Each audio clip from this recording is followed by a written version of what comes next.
Amateur des bombes atomiques, sans jamais rien avoir, c'était un rajeuni.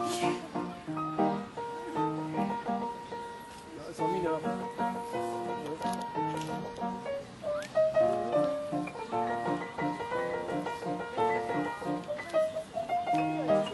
Il s'enferme toute la journée au fond de son atelier pour faire des expériences. Et le soir, il rentrait chez nous et nous mettait en transe en nous racontant tout. Pour fabriquer une bombe, les enfants, croyez-moi, c'est vraiment de la tarte. La question du détonateur se résout en un quart d'heure, c'est de ça qu'on écarte. En ce qui concerne la bombage, c'est pas beaucoup plus vaste, mais une chose me tourmente, c'est que celle de ma fabrication, donc un rayon d'action de 3,50 mètres. Il y a quelque chose qui cloche là-dedans, j'y retourne immédiatement. Il a bossé pendant des jours, tâchant avec amour d'améliorer le modèle. Et nous dans la nage, ça nous faut lui seul. On voyait à son air féroce qui tombait sur un os, mais il nous a rien dit. Et puis un soir pendant le repas, la tonton qui soupire et qui s'écrit comme ça. À mesure que je deviens vieux, je m'en aperçois mieux, j'ai le cerveau qui flanche. Soyons sérieux, disons le mot, c'est même plus un cerveau, c'est comme de la sauce blanche. Voilà des mois et des années que j'extrais d'augmenter la portée de ma bande. Et je ne me suis pas rendu compte que la seule chose qui compte, c'est l'endroit où qu'elle tombe.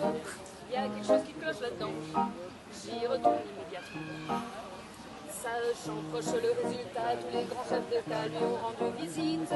Il les reçut et s'excusa que ce que sa cagna était si petite. Mais sitôt qui sont-ils entrés, il les a enfermés en disant soyez sages. Et quand la bombe a explosé, de tous ces personnages, il n'est plus rien resté. Tonton, devant ce résultat, ne se dégonfla pas et jouait les gendouilles. Au tribunal, on l'a traîné et devant les jurés, le voilà qui bafouille. Messieurs, c'est un hasard affreux, mais je jure devant Dieu, comme mon âme est conscience, qu'en détruisant tous ces tordus, je suis bien convaincu d'avoir servi la France. On était dans l'embarras, alors on le condamna et puis on l'amnistia. Et le pays reconnaissant les luttes immédiatement, chef du gouvernement.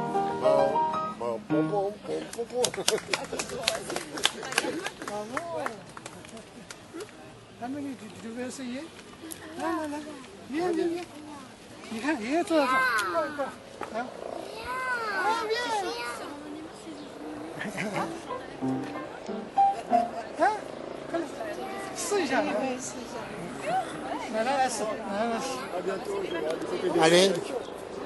Et merci. Hein. Et quand tu voudras les voir, tu me le dis.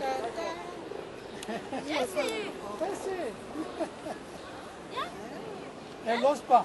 Viens avec moi. Oui.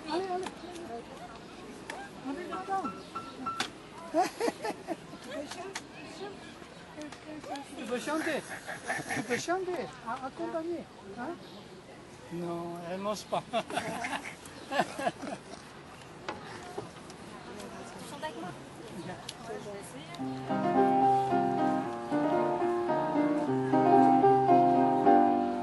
Vers les lacs où le poids et l'ennui me courbent le dos, ils arrivent ventre alourdi de fruits, les bateaux.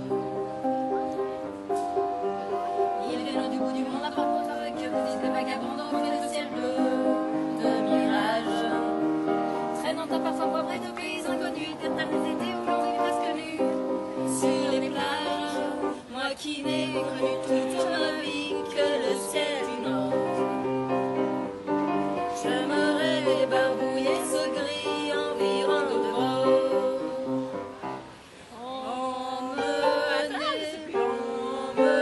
Emmenez-moi au bout de la terre, emmenez-moi au pays des merveilles.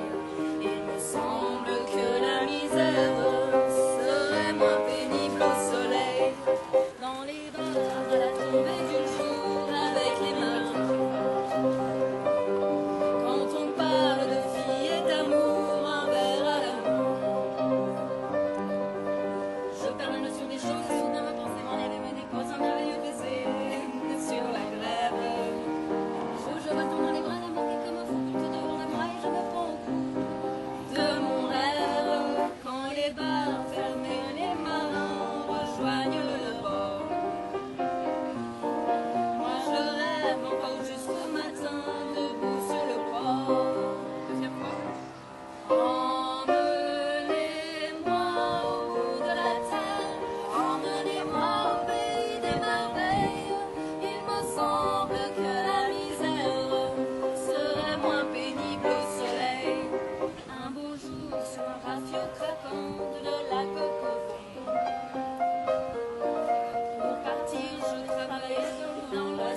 commence. Allez, venez, Milord, vous avez l'air d'un môme. Laissez-vous faire, Milord.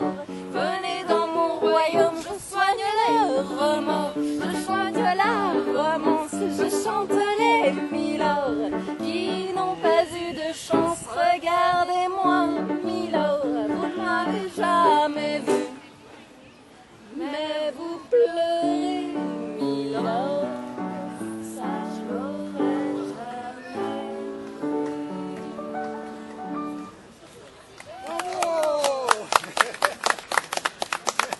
C'est les enfants qui ont les décisions. Allez, maintenant c'est les enfants qui jouent. C'est sûr, mais ça...